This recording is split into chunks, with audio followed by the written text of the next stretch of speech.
Okay, we are back. Let me go ahead and pin this here. Tonight I am. Hey, come on in. Let me invite my guests. Whew. Y'all. Hey, boo, how are you? Happy Friday. Y'all, today I did not feel good all day long. I was just telling our guests, man, I'm so glad I feel better. Let me see. Let me invite her up here. Hey. Oh, I can't even think. Let me see.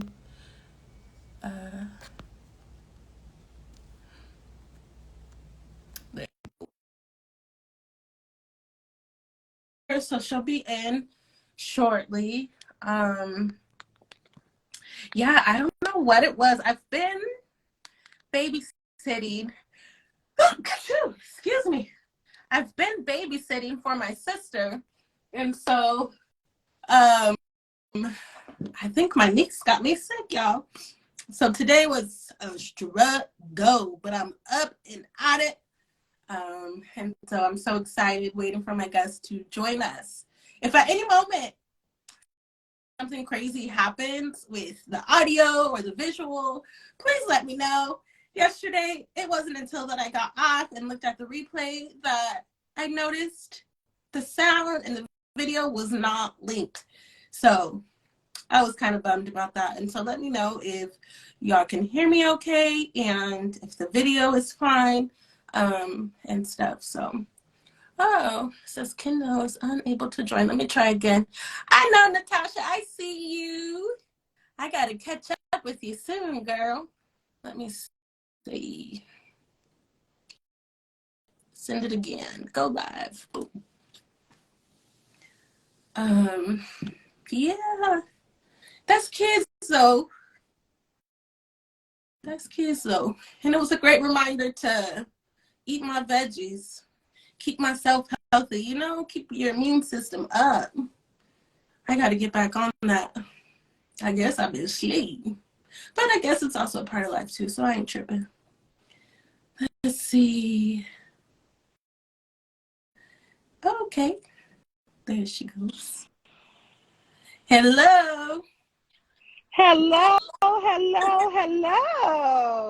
How are you? I am good. How are you? You know, I'm just moving and grooving. Yeah. Girl, you be moving around a lot. Tell us about. Look, wait. I had Before to we come get a into half hour. all right, okay. No, 40 minutes actually. 40 minutes I had to come. What's that? I know. I said I just drove 40 minutes and then just plop where I landed. Wow. I told you where I was, but I just plopped where I landed. Anyway, so if you don't mind, I know who you are, but those watching might not. And so if you don't mind introducing yourself, and we'll jump right into this. Absolutely. I am Kendell, the remix coach. I'm an author, a speaker, a podcaster, a child of God. Come on. And so much more. I am pleased to be here with this wonderful woman, and we'll talk about our connection, I'm sure, because right now I'm just the guest. Yes, ma'am. And I know we were just saying you've been so busy. Tell us about all the wonderful things that you've been doing this month. Girl, I'm like tired yet. Can you hear me? Yeah, I can hear you. My thing had went out for a second. Okay. This month has been amazing, as you can see. My shirt, my colon cancer awareness shirt, my blue ribbon, my blue nails, my blue hair. It's colon cancer awareness month. So I've been getting the word out about colon cancer. Is so important to bring awareness to that. And I had an opportunity to be on Jacqueline Carr's show, which is on Praise, talking about colon cancer awareness. So I'm grateful for that. I just got an opportunity today, so I guess I'll share it with you. I haven't shared it with anybody. A friend of mine called me today, and he was like, of course I thought of you.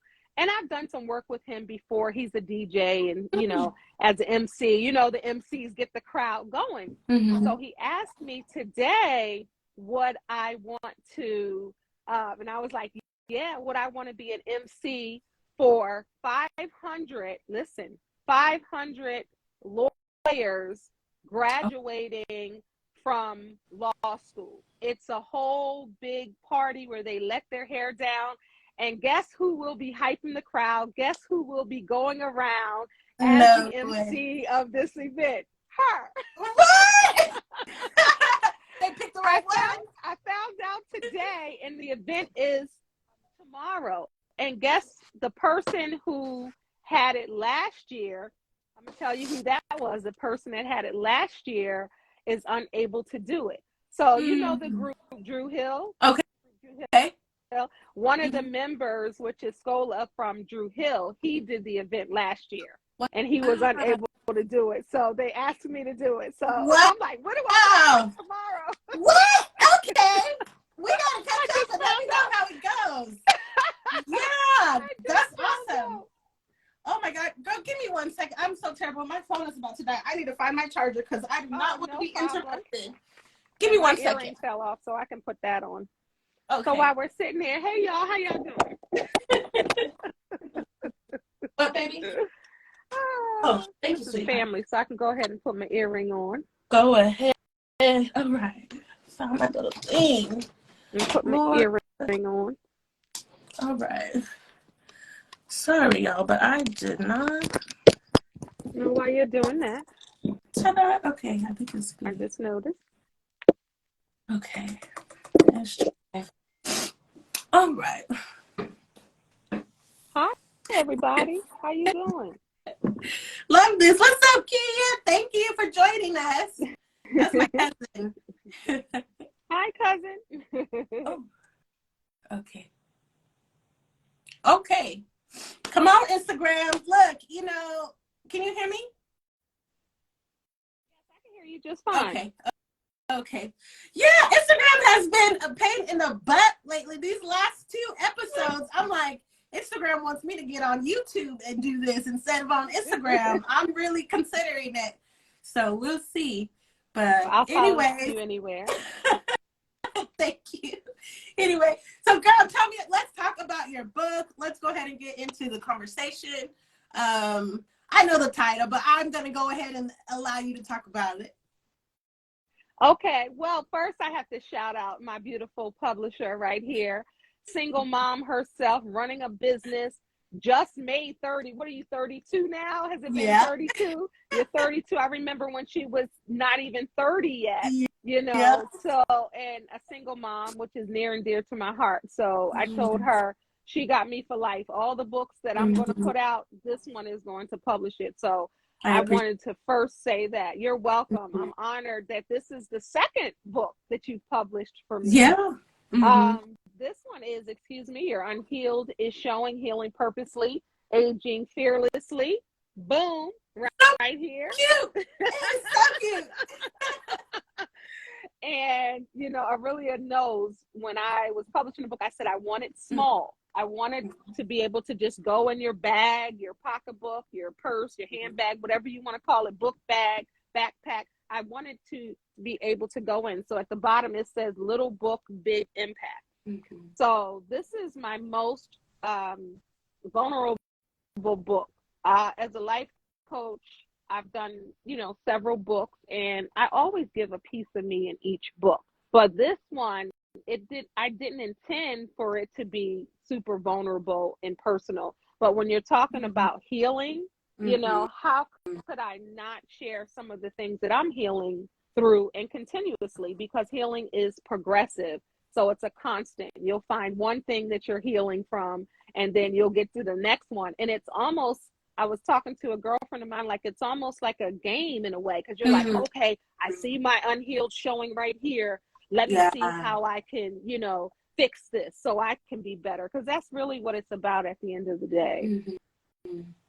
Yeah, no, and that's so good. And I love that you were vulnerable in this book, because it did not feel preachy at all. And sometimes when you're like reading books by gurus, you're thinking like, man, I'm so below this person. But with your book, it was like, okay, no, this author is like talking to me, sharing their life with me. And so it didn't feel preachy. And I felt like, okay, the readers could really like connect with it because it wasn't so preachy, especially when we're talking about healing. Yeah. A lot of people are healing also from church hurt.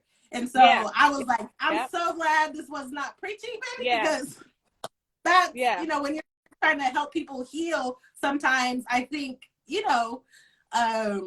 we can make it all about us and we can forget about the reader. And so as far as like being preachy, how we get our message across, things like that. And so I really appreciated that part about the book. I appreciate that. And I had this conversation with, I see you, Aisha, and we were talking about it as she was interviewing me for the book. And I wanted it to be in layman's terms, even though I use technical terms in the book. But as I explain it, I wanted it to be explained where anyone can understand, whether you could barely read, whether you're a new reader, if you're a well-versed reader, if you have a master's, a doctorate. I wanted everybody to be on that level to understand that. I didn't want to speak over anyone's head. So even when I gave examples, even when I shared mine, I wanted to keep it still elevated, but basic enough where you can read right through it. And that was intentional. And one of my friends read the book and she said, girl, I read the whole thing in one sitting. And she said, I was almost done. I had a few pages. She said, I couldn't wait to wake up and finish. And she said, so many things that I said in there, she was unable to label it or unable to really identify it when I talk about triggers and I talk about parenting as well as death and so many other topics, choices and challenges. She said she saw a lot of her unhealed spaces. And that's what I keep hearing. Like, oh, okay, I didn't realize like I need to heal from that. That's why this lesson keeps being repeated. Or that's why when I hear this sound or smell this smell or hear these words, I'm triggered. So that means a lot to me, that people are really looking at it and reading it and seeing themselves. And one person told me, a reader said that she couldn't even get past the first 3 pages where she was like, oh, yeah, I see myself. Yeah. Thank you. Talk about it. And someone said it wasn't childlike. And I agree. It wasn't childlike at all. You could easily understand it. And I think that that's important when we're talking to people about healing.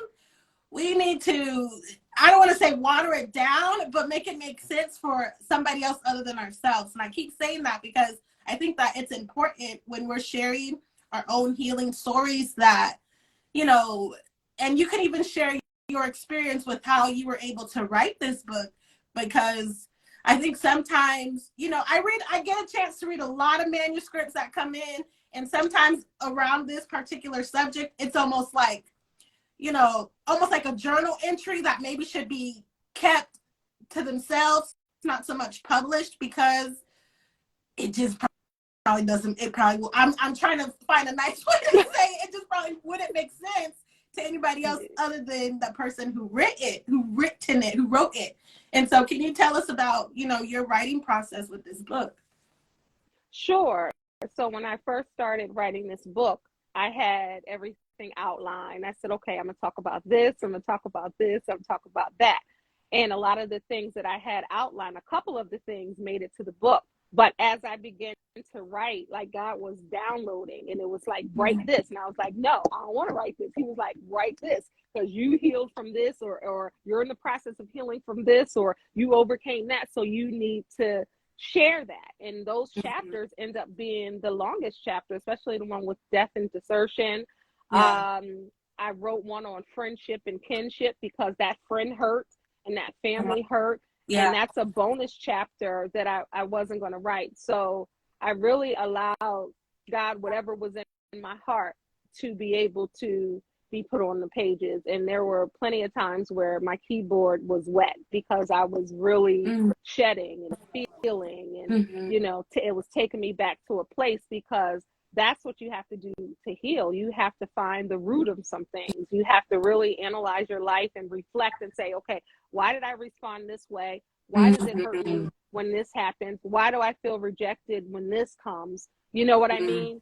And I had to go back to the root and thinking about some things. Okay, what happened when I was younger? What happened when I was growing up? As far as feelings, right? Yeah. Not things per se. But why do I feel like this? Why am I the type of person that's inclusive? Like, I like everybody included. I don't like anyone to feel left out. I don't want to feel anyone to feel like they're not part of it. You know what I mean? Yeah. And I'm like, where did that come from? That had to come from somewhere where I felt left out or I felt excluded. So I know it's certain things that you go back and you see and, you try to understand and really be intentional about your healing. And again, it is progressive. It's not like, okay, healed, check. It could be one thing and then you're healing through there. And then, something else happens. You'd be like, ooh, that unhealed is showing. I'm not all the way healed with that yet. Yeah. Let me go back. And this book will allow you to do that. Even, when I sum up the different chapters and, it really is. So in between where I was like, I want to put something impactful, some words in between each chapter. Remember when I went back and did that? Because I wanted to kind of allow the book to flow that way. I didn't want to have chapter 1, chapter 2. I wanted to have some words and some acronyms. I'm always making up, acronyms to be able to catch the reader. Like, and I always say honesty helps heal, Yeah. And heal, my acronym for heal, HEAL, is honor everything about life. So everything that happens in life, you have to honor that because it really is making you who you are today, in spite of what you may really think like, oh, I wish I didn't have to go through that, or wish this didn't happen. Ain't no wish sandwiches here. The things happen. Now, how are you going to heal from it? Because you have to honor every part of your healing. Yeah. And that's so good. And I know many of us, we don't like to do the work. We don't like to go back and look at our past or really sit too long with it because it's also very uncomfortable. It's also very uncomfortable. And, we can encourage people to heal, but like you said, it's not just a box to be checked off. It's, like you said, progressive. It takes time. And I think that when we're going through our healing journeys, which is just a part of life, that we have to give ourselves that time to really become aware of it, and then to decide, okay, am I going to make an adjustment here, or am I just going to be aware that this behavior came from this and I'm not going to change it and whatever? Because there's, some people, their healing is, okay, I'm going to change this, or their healing is just, I'm just going to be aware of it and I'm going to just be aware of it, and so can you talk a little bit about that? Yeah, because some people know they need to heal, but they just don't even feel like doing the work. They don't want to put in the work. And you're not going to be the best version of yourself until you actually put in the work. Like, you can ignore it all day long, but one day it's going to be here like a roadblock. It's going to stop you, and it's going to hinder you from doing everything you want to do. It's going to be like this. Like, you're not going to be able to get around it. Because if you don't deal and confront your healing is going to confront you. And that unhealed is going to show. Yeah. And girl, I have to confess right now, my unhealed showed earlier this week. I was just so irritable with a particular person. So irritable. I didn't go back and apologize, but I was aware of it that, okay, where did this even come from? I'm generally a nice person, but it was like, I was not nice to that lady. And I had to say, okay, you know what? I got to figure out what's going on with me. Why was I being short with this person? And it turns out that, nothing against my mom, but there would be sometimes where my mom would be like, come on, like, chop, chop, chop, chop, chop. And, that kind of sense of urgency is like, oh my God, come on. I done said this about 5 times to you. Why are you not getting it? And so I had to say, okay, you know what? I gotta talk to people with some compassion, even when I'm upset. There's a way to communicate with people and stuff. And so I was like, dang, I couldn't wait for this discussion, because I was like, man, I was like, okay, I really need to heal that little girl who kind of felt rushed at times, or who, didn't grow up in a very patient household. And so I was like, okay, but I just let it go. And I think that's another thing when we're healing is don't avoid it, but also don't set up camp there. Don't make home there. Don't do it. And so talk to us about that stuff. First of all, love it. I'm glad you acknowledge it. I'm glad you were aware of it. That's where it begins. Yeah. So you were aware. It's not about being perfect and living this perfect life and, doing everything right. Life is just, life is going to keep lifing, right? And things are going to happen, but it's really about your response, and not even so much about your response, but is how you acknowledge and you're aware of the things that you're doing, right? That may cause a ripple effect. So for you to be able to recognize your unhealed showing, my unhealed was showing this week too. I think once a week our unhealed is going to show. Yeah. Period. But for you to be, excuse me, but it's really about learning yourself and acknowledging that. So that's huge of you, really, to be like, you know what? It was showing. Why am I so short? Let me go back to the source. So for you to be able to connect those dots, powerful.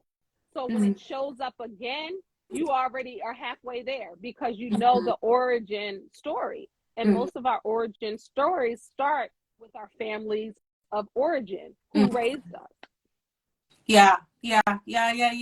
And I know you share stories about your mother and your family in this book as well. How was that? Because I think even with me, I still feel kind of protective, kind of just a moment ago. I was like, nothing against my mother. I still feel very protective over my family members, but talking about it and addressing that hurt, I mean, how were you able to do that with this book?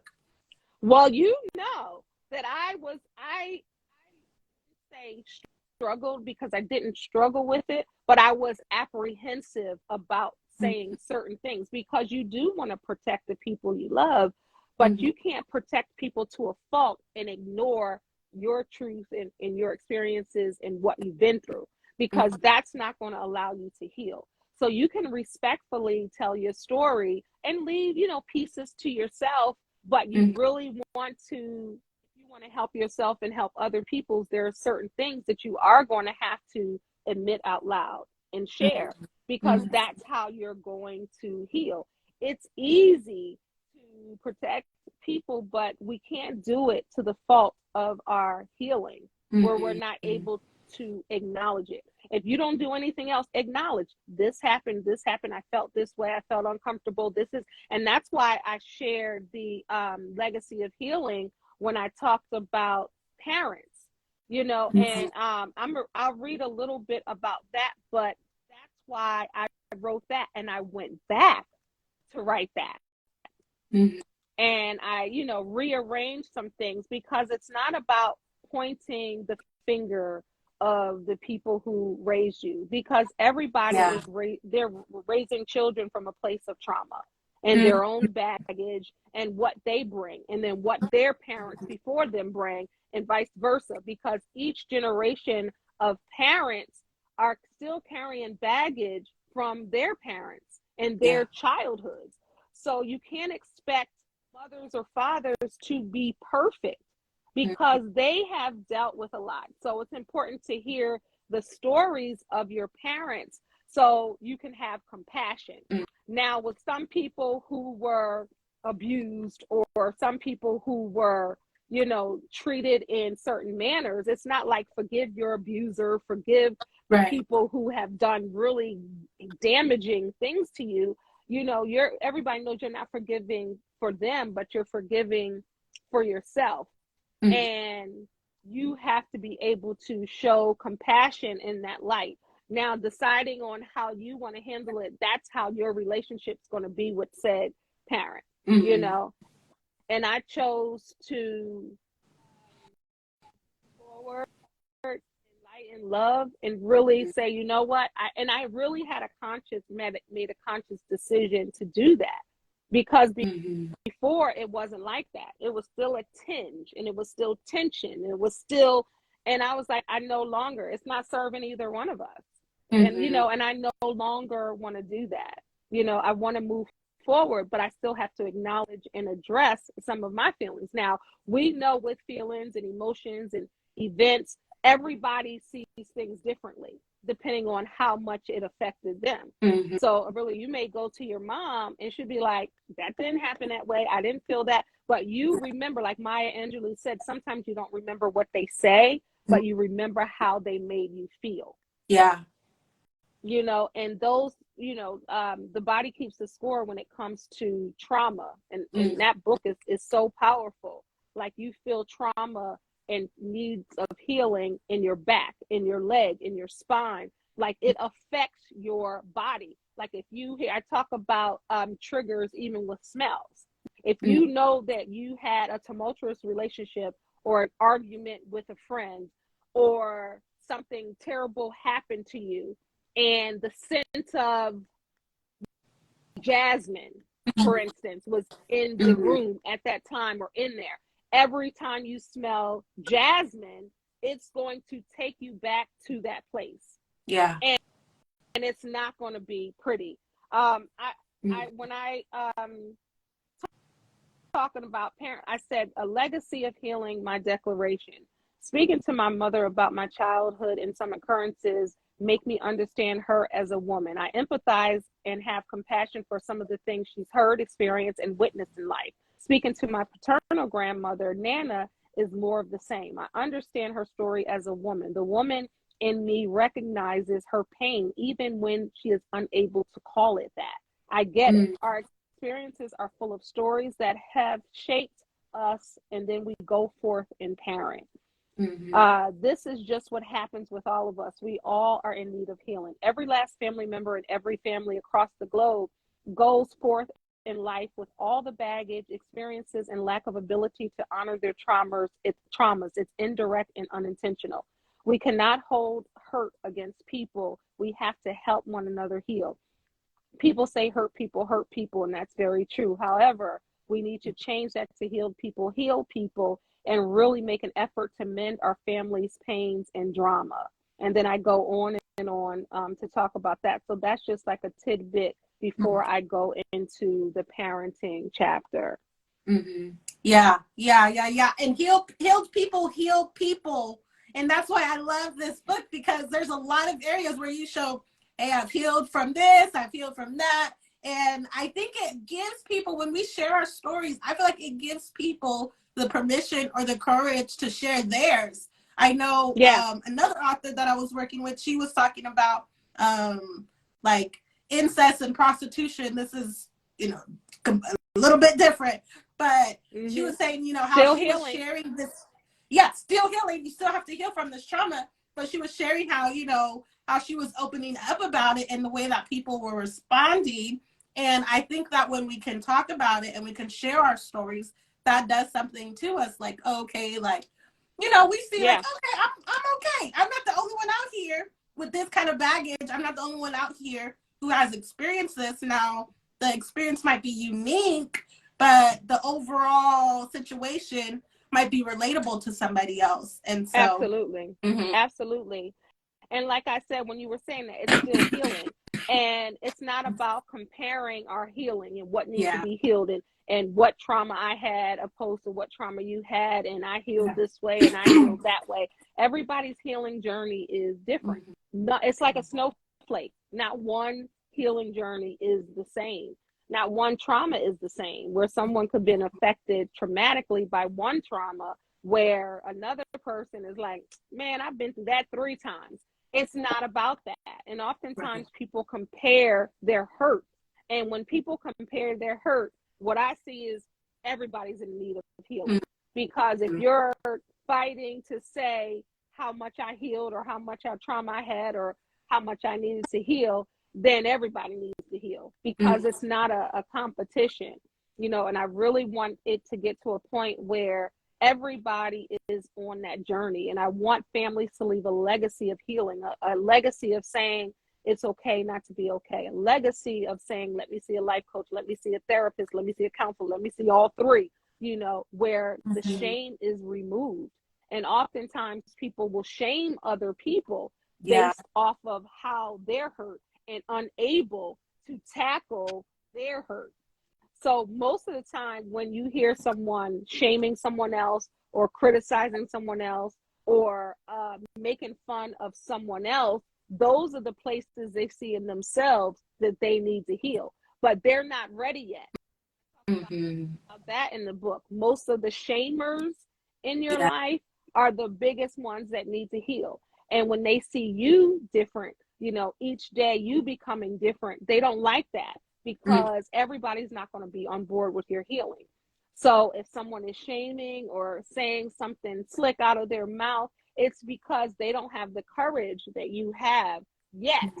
Hopefully they'll get it yet to be able to go through their own healing journey. So most of the time when you see something in somebody else that you don't like or you're critical of, most of the time you have that trait. That's why you're able to keenly see it.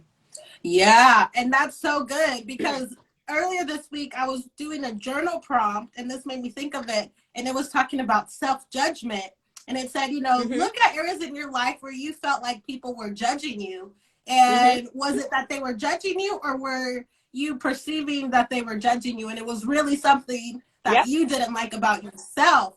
And I was like, absolutely, yeah, I had to sit with that for a minute, like, dang it, like, okay, that's why you can keenly see it in someone else. When you're judging someone else or making fun of someone else or ridiculing someone else or judging someone else, you can see it so clearly. It's because that's what you struggle with, and you're not at that arrival gate yet to go on board with your healing. You at the arrival gate, ready to get on the plane, but you scared to get on the plane because you know you don't have control of that plane. Where someone else is like, I hear my gate called, I'm boarding that plane, I'm sitting comfortably in my seat. Those are the people that are ready to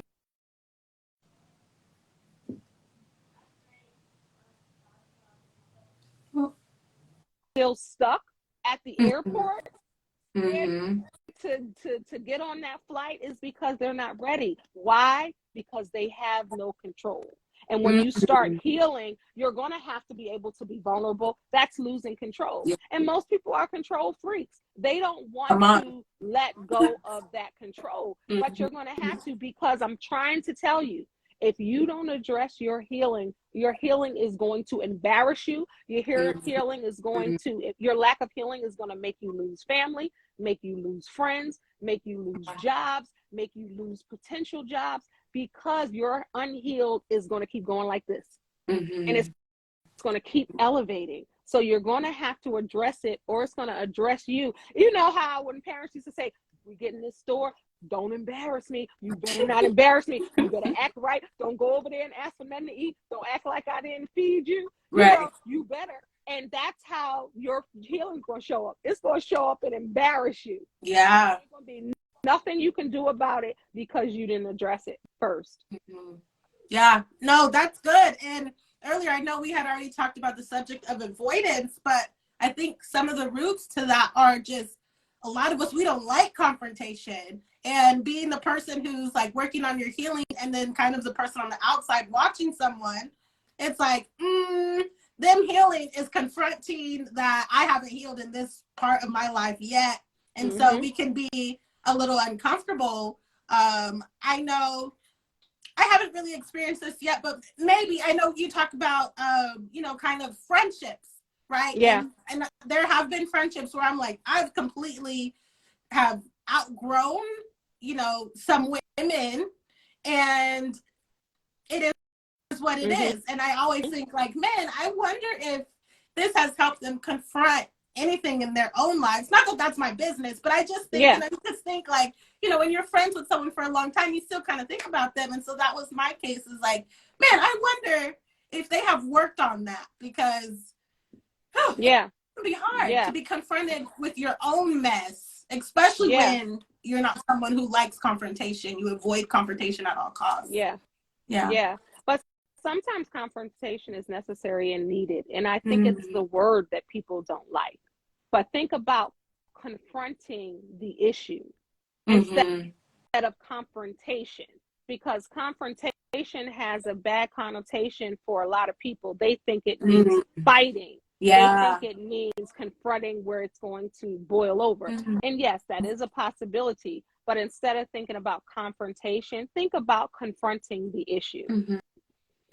Because if you confront the issue, because this is the thing, if you don't confront the issue, then the issue is still going to keep coming up. If you're still in relation with these people, whether it's family, friends, work, it's going to come up until you confront it. And isn't it interesting that you can see a lot of people, I notice, can see healing that needs to take place in everybody else, but they still running around unhealed like a bug, and they're not really acknowledging that. You got to acknowledge that you need healing. Let's just put it out there. Everybody needs healing. Everybody's personality needs a checkup. Everybody needs, just like you take your car, you get it, take yourself to the doctor. Everybody's personality needs a checkup. It doesn't mean that you're not beautiful the way you are and there's not beauty in your personality, but everybody needs to have a checkup, a self-evaluation, self-correction, where you need to say, you know what, I'm wild. I would have conversations like, girl, that was too much, you wilding. Or you really in your emotions now. What's that about? Like, I will have those conversations with me, and I can see it instantly because I've done the work, and I continue to do the work, So I can see it and I can feel it and I acknowledge it and I speak it out to God, like, God, still work on me with this. Why was I a little extra this, or why was I this, or why did I feel bad, or why did rejection or abandonment come up, or why do I feel hurt right now, or why do I feel a little tender right now? You know what I mean? And I will confront it right then. Because even though I'm a healing coach, even though I wrote the book, I've been a life coach for 20 something years, I want to be clear, I'm still a human being. And each time something pops up and something comes up, because the same issues, yes, sometimes come up, but sometimes it's a brand new issue and the brand new trigger that you didn't even know you had, or it could be the same old triggers that you've been ignoring. Now it's like pow, pow, pow, pow, like that trigger is going off like fireworks, and you like, oh shoot, let me get this under wraps. Someone said, come in front of the issue, confront. Come in front of I like that. Come in front of the issue. And that's a good way to think about it. Like, let me get in front of, let me handle this, because I think we've, made this pretty clear, not confronting it is not going to serve you neither. And so it's like a lose-lose situation until you do the work. Like, okay, let me sit with this. And then something else that I want to point out is just self-care, because a lot of this, you can get into this space where you're like, man, I'm a terrible person. I got these triggers. I've been through this and that. You can end up going down a road that you don't need to go down. I think that it's important when you're looking at your triggers and looking at the areas in your life that you're healing, that you also show yourself some compassion. Like, dang, like, okay, that's okay. Absolutely. I can still love myself. I don't have to put myself down. I'm aware of this. We're going to work on this. I'm going to take my time, but I'm also going to show myself some compassion, because I think sometimes we can be really hard on ourselves. That's huge. That's huge. And healing is a form of self-care. And I talk about that in the book. Healing, people talk about, and I speak about that. People talk about, I'm going to get my massage, or I'm going to get a facial, get my nails done. I'm going to play golf. That's self-care. I'm going to go do all of these things. But you can have self-care right by yourself. And that's really caring for yourself and your emotional well-being and living a quality of life and freeing yourself. That's what healing will do for you. Yeah. Girl, we can talk. We can talk about this all night long. Let's go ahead. Is there anything else that you would like to say? This has been a great conversation. Thank you all who are here chiming in and things like that. That made this, even better. And so, anything else? What do you got going on? What's coming up? Yes. So before my book came out, I don't think it was out completely. I had something made and I'm waiting for the right time to wear it. I don't want to, like I have on my colon cancer awareness t-shirt, but I have a cardigan over. I don't want to cover it up. You ready to see this, Aurelia? Let's see. Ah, you got your book on a shirt. And it feels so good. I love that. Oh, book. Yeah. Yep. Oh my God. I can't wait to wear, and I have a sweatshirt. I didn't make this shirt, but I made a sweatshirt that says, and you can check on my Instagram now. I think I posted it like a couple days ago. It says, "Excuse me, is your unhealed showing?" Oh, so it's a white sweatshirt with green letters, and I'm walking around, and it's asking the person a question: "Is your unhealed showing?" So I'm waiting for somebody to walk up to me and be like, "What does that mean?" Okay, talk about it. Yeah. Oh my gosh, how funny. Right on the spot. Yeah. And so that's good. I'm glad that you showed that, because we didn't really talk about the book publishing and book writing experience. I know that some of the people that go back and watch the replays, they want to hear some tips about book publishing. Can you share your experience and how, working on this project has been for you? So absolutely. And even when I do book writing workshops, the first thing that I say is, you are an author. That's the first thing I tell people. They're like, I never wrote a book. You are an author, which means that you have to speak it, you have to claim it, and you have to say what you are. So a man thinketh, right? You have to say what you are. You are an author, right? So let's get that out the way. Then I want you to write a title. It can be a working title. A working title is a title that you may have while you're writing, and that's just preliminary title. You might change it later, or that working title might become your actual title. So then you start with writing a paragraph. You start with, or just labeling, ideas. What do I want the chapters to look like? What do I want them to be, right? And you just write down some thoughts. It doesn't have to be in a rhyme or reason. This is not school. It don't have to be in an outline form. It doesn't have to be, MLA or whatever. It doesn't have to be. It could be scratched all over the place. However you understand, because everybody's learning capability is different and learning style is different. But the publishing part of it is smooth and easy if you have a wonderful publisher. It's smooth and easy. A publisher is supposed to that business side. They're going to make sure your book is right. They're going to make sure they publish that. They're going to make sure it's on the outlet that they discussed in the contract. Make sure you have a contract to protect both sides. If someone's like, I can publish your book, you're going to get all your rights.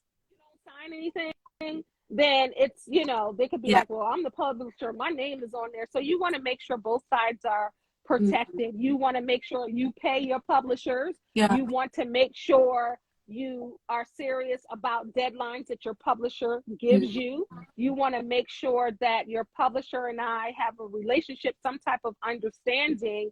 And you want to make sure the book that your publisher is publishing falls in line with who you are and your brand. If you're not, you could be into pornography, let's just say, and those are the type of books. Then you come in there with a self-help book. That's not to say that you can't. People can write whatever they want, but you have to make sure it falls in line with some of the things that you do. And just know, writing a book is rewriting, writing again. Man, Come on. I wish I had my book with me, and I'll post a picture. I wish I had that picture. You can. Man, I have my book, and I'm not in my space, so I don't have it, but I'll post it for those that want to see. I have a sticky. I got green stickies, yellow stickies, pink stickies, in all the places that needed to be corrected.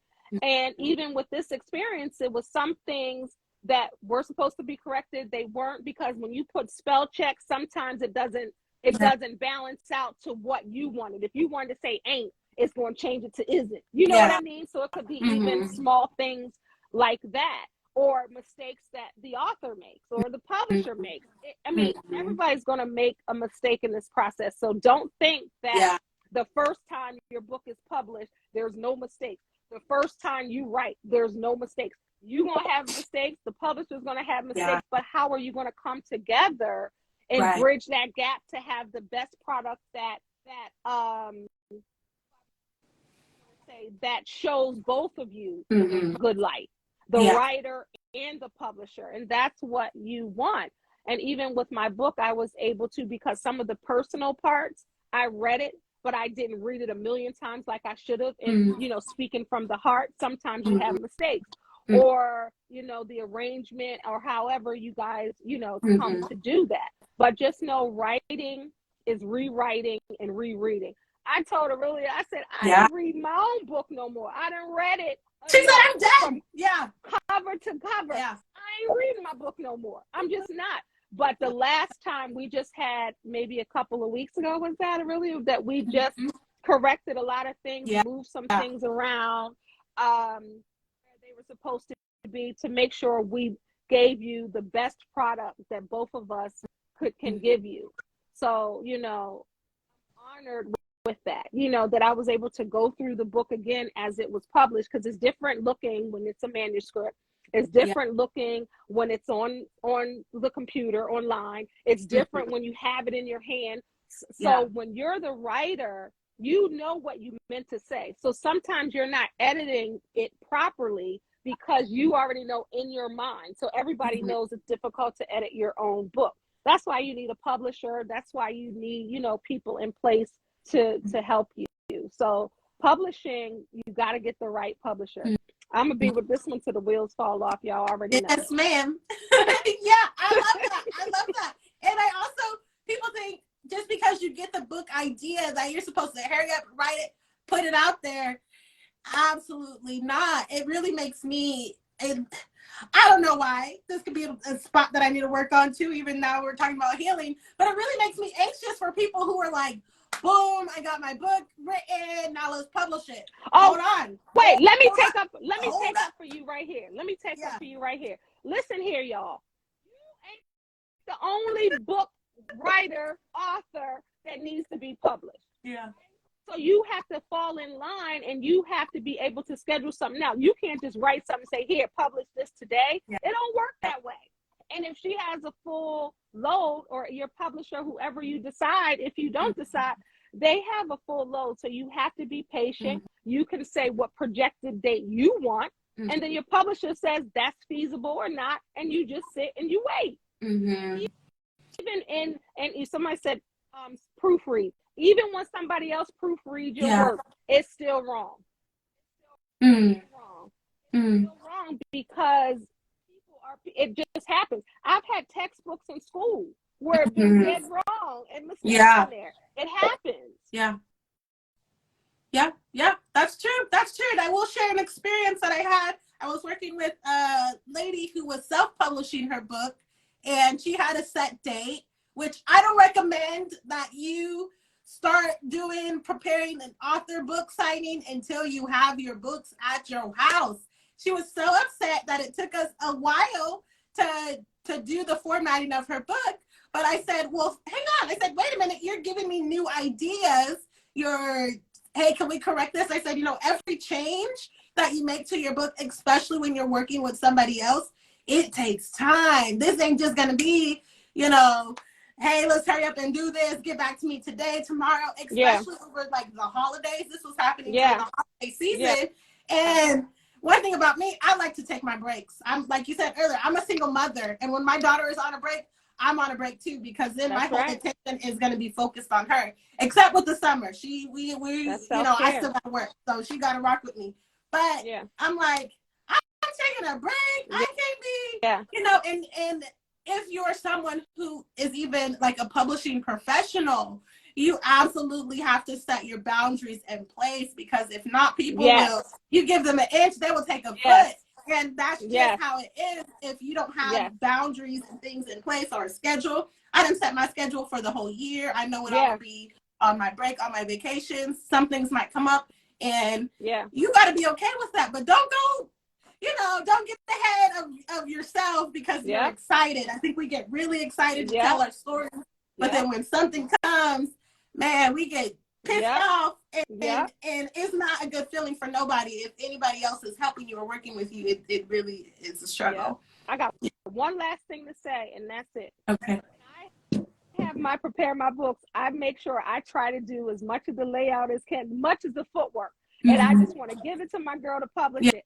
I designed and did my own book cover. I love it. Proud of that. Thank you. Any book that I ever do, my brand is green and purple, my favorite colors. So I've had a purple book, green book, and my journal I published also with Win Publications. And I went and got my own, photos that I wanted to have everything to make the publisher's job as easy as possible. Yeah. So I'm very proud, I'm very proud of my cover. And my very first book that came out in 2005, it wasn't with Win. And someone saw the cover and they were like, this one was my first self-empowerment book. That was a novel. This was 2015. And somebody saw the cover recently and they was like, a better job than the person you got to do that cover. And I was like, hey now. Yeah. What? Look at the cover. And I was like, thank you. And I did my last cover to my journal too. My 30-day guided journal. So, and that's green. But, I'm proud of this for a lot of what's on the inside and what's on the outside. Yeah. Yeah. It's really a collaboration process, right? If you're going to be working with somebody, you want it to be as easy, as clear as possible. And that was something else that I'm even working on is, tell me what you mean when you use words like modern. You want this to feel modern. What does that mean? What does that look like? Can you show me? Yeah. Because I think some things get lost in translation. Like you're using words and you're thinking that somebody has an understanding of what you're talking about. They might not know what the heck you're talking about. And so it's like, and that takes time to make sure that the person that you're working with is clear. And it also takes time that if this is not clear, which you might not know off the bat, that you need to have time to be able to say, oh, actually what I meant was this, like it needs to look like this. And so now I started asking people like, hey, show me examples. I do good with examples. Okay, you want it to look like this? Okay, because I don't know. Even sometimes I don't know. I said I want a little book. Yeah. A little book. And your little was trade size, which technically is a little book because it's not. Yeah. You're like, oh, maybe this could be smaller. And so again, compassion with communicating. And having that is important, especially when you're working with others and you all have the same goal. Our goal was the same. We want to publish this book. We want to get this book out and we want to make sure it's a win. Exactly. It's a win-win situation. Every time. Yeah. And so, wow, this was great. Thank you so much. Her book is available at winpublications.com as well as on Amazon. You can find it there. Any last remarks that you would like to say before we get off? I just want, and I got to make sure I put that publication in all my where you can get the book. I want to make sure I put that too. I just want to say thank you for having me on to talk about this book, and most importantly, the subject, of healing. It's so important, especially in Black and Brown communities. Everybody needs to heal, but we were born into trauma, and some people you hear, some people from urban in the hood, ghetto, however you want to call it, however you want to slice it. I've heard every which way. There's a lot of trauma in the inner city. That's what I like to say. In inner cities, people see a lot, and some people don't even realize it's not normal until they move out of inner cities. They'd be like, it's not normal to see somebody get shot. It's not normal to see a dead body. It's not normal. And so many people, I have conversations with them and coach them, and so many people think certain things are normal. It's because it's been their norm. So to get people to unlearn some of the things, like that's not normal. You're supposed to smile. You're supposed to be happy. You know, some people come from areas where if you smile, you look like you're a punk, or you're going to get hurt, you know, so they don't smile, or they don't show joy, or they don't know how. Or like you said, even growing up with you, it's always hurry up, hurry up. Yeah. Or what people may have told someone to give them a complex, or you don't know what people are carrying with them. You know, so extend grace when you come across someone's unhealed showing. And hopefully, if you're able to recognize it in others, you'll be able to recognize it in yourself. Yeah. And we can wrap it up right there. The replay is going to be on YouTube. I will post it tomorrow morning. And so that's it. Y'all go get the book, and I will be back tomorrow. Next week, we're on spring break.